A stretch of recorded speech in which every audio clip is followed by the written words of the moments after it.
안녕하세요. 매일매일 운동하기를 시청하고 있는 동탄 왕코입니다.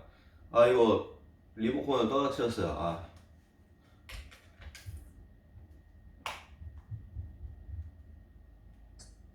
잘 되는군요.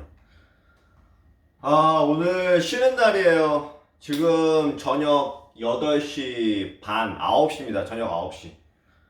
이제 야간 근무가 끝나고 오늘 쉬고 내일 쉬고 오늘이 금요일이죠. 지금 모든 불금 못 즐기죠. 수도권은 불금 못 즐기고 이 외 지역은 식당이 문을 계속 영업을 하죠. 그래서 일단은 운동을 하겠습니다. 무슨 말이죠? 지금 피자 시켜놨어요. 피자. 오늘 저녁은 피자입니다. 피자 먹고 피자 올 때까지 운동할게요. 혹시 운동을 할 때는 CNN이죠. CNN. The idea, and he's not very political, but he said, he made this analogy. He said, if an alien came from another planet and said, there's a pathogen circulating the globe right now, some people are protecting themselves, other people are not, and the reason they're doing it is breaking down along political lines, it would completely make no sense to someone who visited this planet. So, but that's what we're seeing right now, and clearly, I mean, Michigan, if you look at the numbers, what's happening in Michigan, they sort of, they had the lowest sort of numbers middle of June. The numbers have been going up. They have a mask ordinance in place. They have a group gathering sort of ordinance in place. This violates the ordinances that Michigan is putting in place, trying to prevent the outbreak from getting worse. And then the worst thing that happens there, this is my home state, the worst thing that happens there is a presidential rally comes into town and possibly leads to another super spreader event. You can't even believe it. David Axelrod, I mean, as Sanjay just referred to, now that we know from the Woodward tapes that President Trump knew on February 7th, before the rest of us knew, that it was airborne and that it was 5 times as deadly as the flu. And since that time, he's held all of these rallies. I think that we counted something like 16, maybe more. I mean, including up until through last night. And I don't know if you need to be a space alien to be confused by this. Even some Earthlings are confused by all of this. And Jim Acosta went to this rally last night and talked to some of the people about why they were willing to risk their health. So let me just play this for you. Why are you guys not wearing masks? I have one with me. It's my prerogative. Yeah. Well, why not wear one to stay safe? I have a hard time understanding people when they talk, so that's why I don't wear it. But you can hear me right now? I can hear you. Why are you not wearing a mask? Because there's no COVID. It's a fake pandemic created to destroy the United States of America. But the president 팬데믹이 뻥이래요. there is a virus, but 또라이가 that it is deadly. 야 이가 That's his opinion. The truth is that the CDC said there's only less than 10,000 people. 오늘도 확진자 엄청 늘어났죠. 190,000 170명이었나? 네, 그랬을 거예요. 왜 안 줄지? Because where are you guys and all the 진짜. I'm not afraid. 2.5단계 연장을 주말에 결정한다고 하는데 이거 뭐 안 할 수가 있나? This country moving. 와, 50명 안으로 좀확 줄 것 같았는데 Sign for another year. 안 줄죠 확진자가. Well, that did it. David Axelrod, you are an expert in successful political messaging. There you go. That's the byproduct.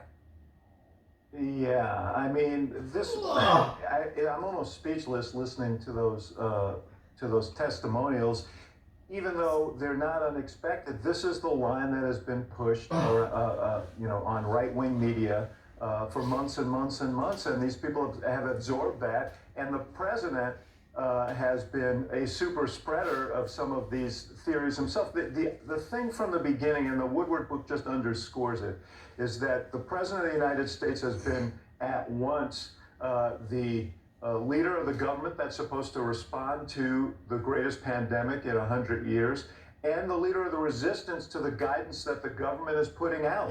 And that tension has really, really been devastating and has resulted in the unnecessary deaths of probably thousands of Americans. And the fact that he continues to this day to do it is at once bewildering and not. You know, Sanjay mentioned the numbers in Michigan, but the president's looking at different numbers in Michigan. He's looking at the electoral numbers in Michigan, and he believes that by being there and holding these rallies, he's helping his cause there. Whether he is or he's not, and how people interpret that is another thing. But you know, Dr. Fauci was quoted in the Woodward book as saying the only thing he cares about is re-election, and I think we're seeing examples of that right now. It's also just clear to me the president could change minds in the pandemic in that crowd if he chose to. He could change the minds, I think, of those 3 people we heard from Jim Acosta there if he spoke about the need to wear masks and to change behavior. I think he's got that influence, but he chooses not to. Sanjay, one of the things we're lucky, one of the reasons we're so lucky to have you is you've got a line in all the key players right now in this pandemic. You just talked about how you know Francis Collins personally. You had talked to Admiral Giroir yesterday, who is in charge of testing in this country, and it was really interesting to hear him discuss testing with you now, and I have to say it sounded an awful lot different than things I've heard in the past from him. Yeah, no question. There was a distinct change in tone, and I have to tell you that you know what you've heard from him in the past was, look, we're not going to test our way out of this, and there's been this constant sort of minimizing of testing. I really wanted to drill down on that with him. So when I asked him specifically about the numbers of tests that we need going into the fall, listen to what he said. And what I want to do is create as many tests as possible. There will be a day where there will be at-home tests that are widely available in the hundreds of millions that are cheap, that we can test as frequently as we want. And we had a little bit more of a conversation about that. It would be sort of this world where you could imagine having tests at home. In the morning while you're brushing your teeth, you could test yourself. If it came back positive, you'd stay home that day and you'd stay home until the test came back negative. The tests would be widely available. They'd be cheap, as you heard Admiral say. And again, very different than what he said before. Take a quick listen to this. It's great to talk about this utopian kind of idea where everybody has a test every day and we can do that. I don't live in a utopian world. I live in the real world. Not only do we not recommend this strategy of testing everyone on a frequent basis, but I think it could instill a false sense of security. We are doing the appropriate amount of testing now to reduce the spread, flatten the curve, save lives. A 180 basically on this. And I'm glad that he's saying this because that is what most public health officials, just about every public health official in the country has been saying we need some version of for many, many months now. 지금 There's a nuance. You know, we 제 친구가 저한테 선물해 준 게 있어요. Mask at a rally, you know, don't gather in large groups and stuff like that. It was really interesting to hear Jim Acosta's interview with that one person who said it's a hoax. There's only 10,000 people.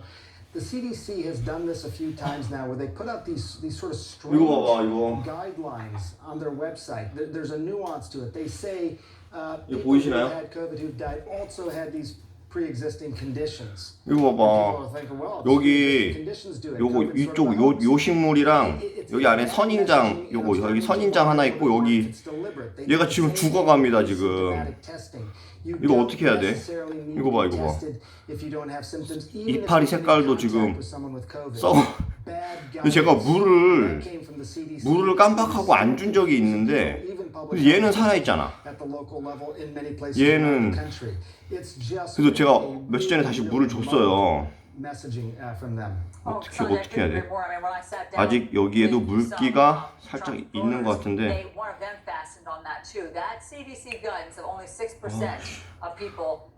죽었어. 이거 봐. 이거 어떻게 해? 아직 살아날 수 있겠죠? 제가 정성을 다해서 케어하겠습니다. So David, you know, we're 50 plus days away now. What did you think of President Trump last night? 생각난 김에 물을 한 번 더 줘야겠어. 물을 또 너무 자주 주면 안 되나? To Bob Woodward, and that it's Bob Woodward's fault that he didn't alert the public if he heard something that was alarming about coronavirus, it should have been Bob Woodward to go tell people. Yeah. Well, first of all, we should point out that earlier in the day at his press conference, he said how much he respected Woodward, and that's why he was willing to do 18 interviews with him. And he told the rally at night that Woodward was a whack job. So, I don't know what to make of that. Look, the reality is the president of the Bob Woodward's not the president of the United States. The president of the United States has a sworn duty to protect the American people. He knew the truth. He made a decision to submerge the truth. He said it was not to cause a panic. He repeated that yesterday, even as he made another speech in which he tried to set off a bunch of other panics among Americans to try and foster his campaign. But I just 제가 물을 살짝 묻혀서 ip을 닦아주다가 입다리 하나를 뜯어버렸어요. The most distressing 미안하다, part 얘야. of all of this, and of course your question is part of this, 어떡하지? is how the public health system. 진짜 매일 운동하면서 매일 확인하겠습니다. 물도 자주 줄게요. 자주 주면 또 안 되는 건가? 물을 많이 먹는다고 죽는 식물이 있나요? 물이 많다고 해서 죽을 수도 있나? 저게 무슨 꽃인지도 몰라서 검색도 못해. 무슨 꽃인지도 몰라서 무슨 식물인지도 몰라서 검색도 못해본 거야. organs like the CDC to promote political 이따가 messaging, 치킨 오면은 치킨 먹고 나서 밤에 물 조금만 더 줘야겠어. storm of mistrust, and 햇빛. I'm really 햇빛을 봐야 돼. worried 햇빛을 안 about 봐서 that. 그런가? Sanjay is very discreet, and he 내일 said, 낮에 해 뜨면 여기다 한번 whether 놔둬야겠어. this is politically oriented 운동할게요. messaging. I don't wonder at all. I think the president and the White House have seized control of the messaging around this virus in ways that they think will advantage him, and it reflects his own reluctance to share bad news that we saw on, that he described to Bob Woodward. It just continues to this day. Yeah. David Axelrod, Dr. Sanjay Gupta, thank you both very much. Have a nice weekend. You too. You can join Dr. Sanjay Gupta, Erica Hill, and the Sesame Street crew for a brand new town hall that will answer all of your questions about returning to school and about virtual learning. The ABCs of Back to School, that's tomorrow morning at 10 a.m. on CNN. Elmo always makes things easier to understand. I so And agree. Sanjay. I so agree. All right, hackers once again taking aim at the presidential election as a whistleblower claims that Trump administration officials are trying to downplay the intelligence or just do away with it altogether of a threat posed by Russia. So what's going to happen to our election? A former top DHS official joins us next. School is back in session. Good morning, everybody. Take a trip to Sesame Street with CNN. Let's hit it. Dr. Sanjay Gupta and Erica Hill meet up with Big Bird and the Sesame Street crew to answer all your questions on health and safety in school and making the digital classroom work for everyone, including parents. Bye-bye. The ABCs of Back to School, a CNN Sesame Street town hall for families. Saturday on CNN.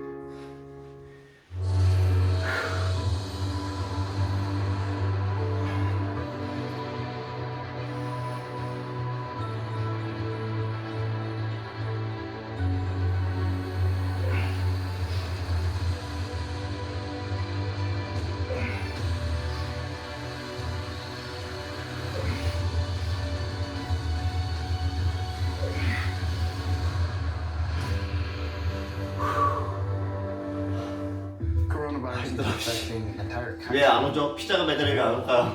그만하고 싶은데. 그만하고 싶어. Outbreaks like this, nobody knows what's happening. We're determined to keep reporting the story. Does that worry you? Because that seems to be what worries you. No, because we're ready for it. These are the moments where our humanity really does shine through. That's the hardest part. It's heart-wrenching. Dr. Sanjay Gupta, CNN.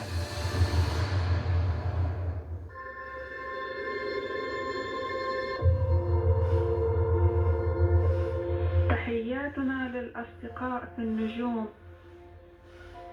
يا ليت يجمعنا الزمان. If we could introduce ourselves to an alien life form, what would we say? Hello from the children of planet Earth. Здравствуйте, приветствую вас. What you're doing is something very important. You are trying to make contact with another civilization.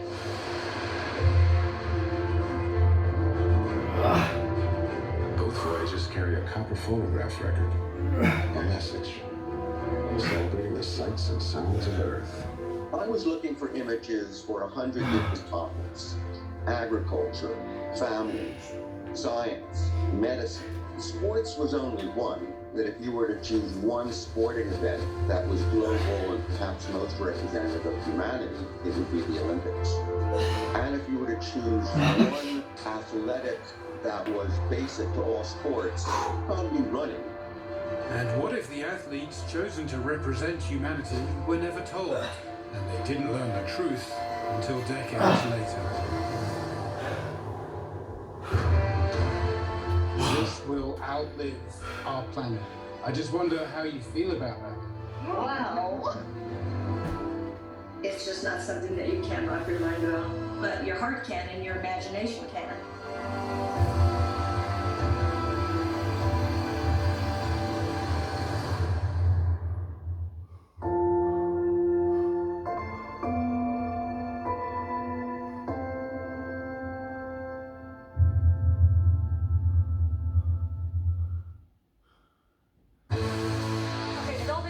Microsoft raising red flags about potential 2020 election interference from Russian, Chinese, and Iranian hackers.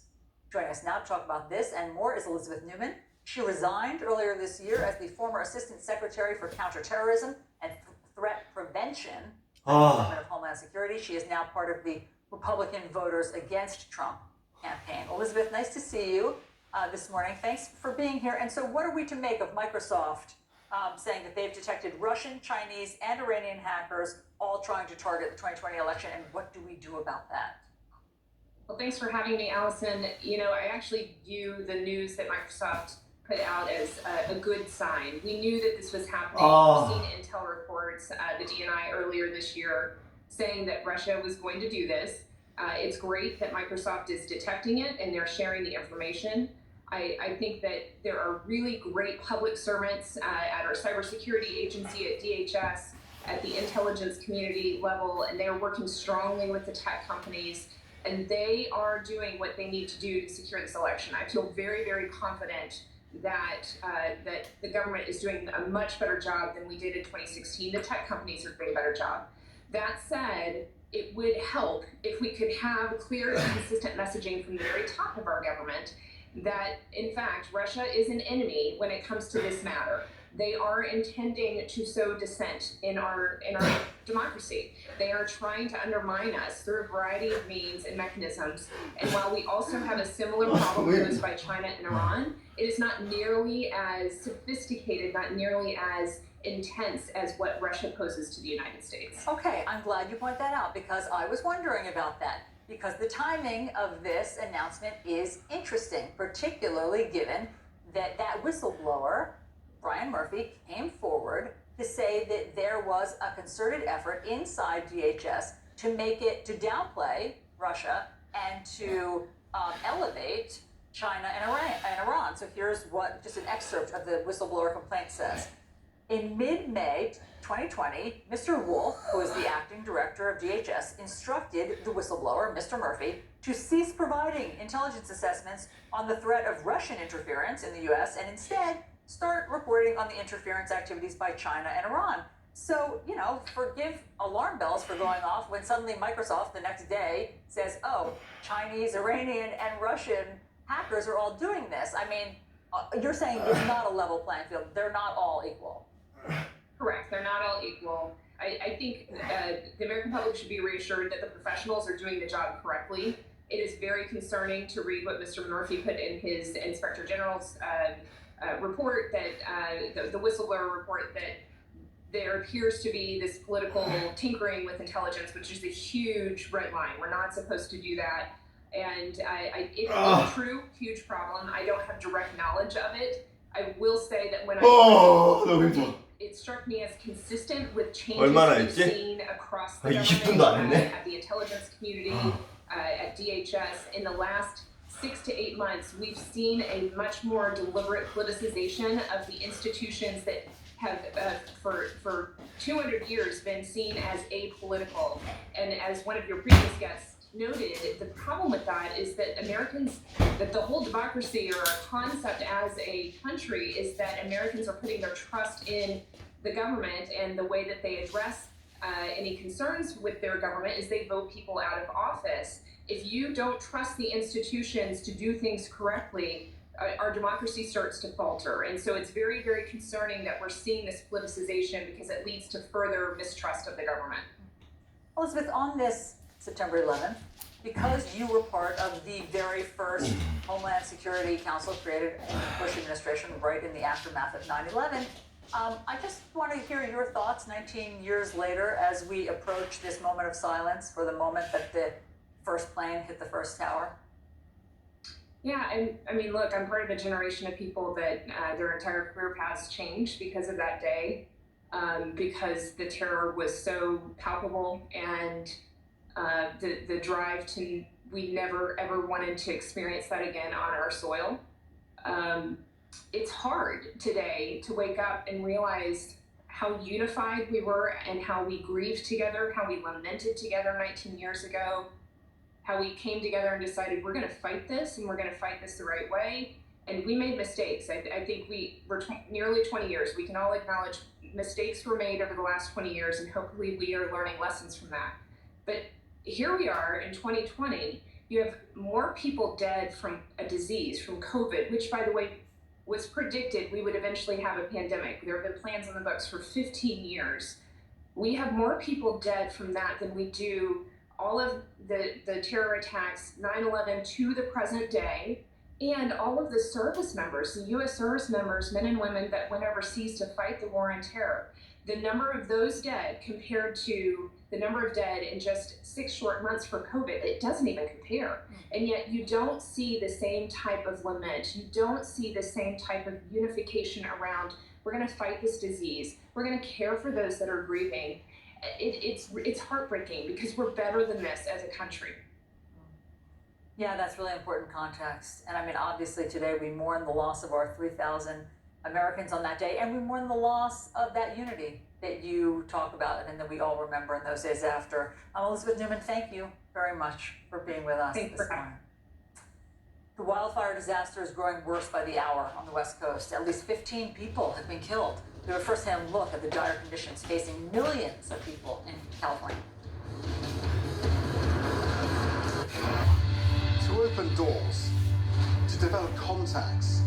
여러분, 피자가 안 오네요. It takes trust. 그 배달 거기서는 80분 걸린다고. 1시간 20분. 근데 제가 배달 시켜놓고 누워 좀 누워 있다가 운동한 건데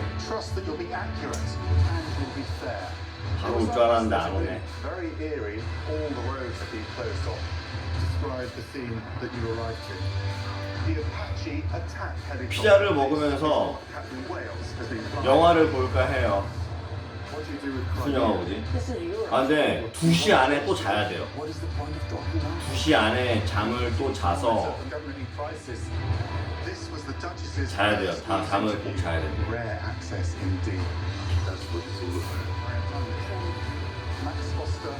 그래야지 낮밤을 또 바꿀 수가 있어요.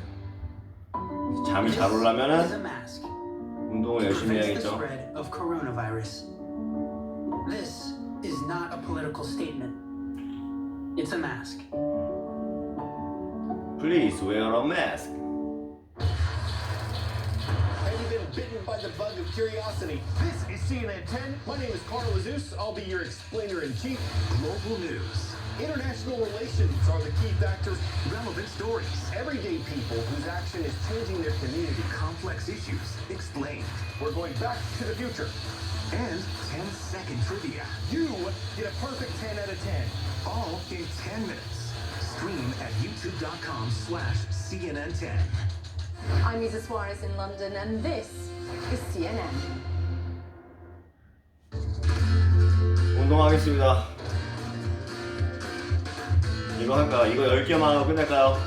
내일 쉬는 날이니까 내일 진짜 하루 종일 운동만 할 거예요. 진짜 정말 거짓말 하나도 안 하고. 일단 이거 하겠습니다.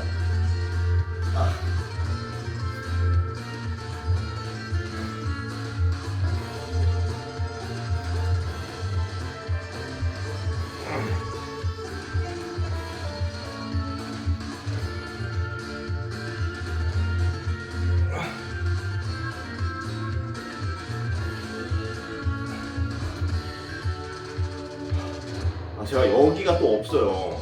이거 밴드로 이렇게 올리는 거 있잖아요. 이렇게 올리는 거 해야지.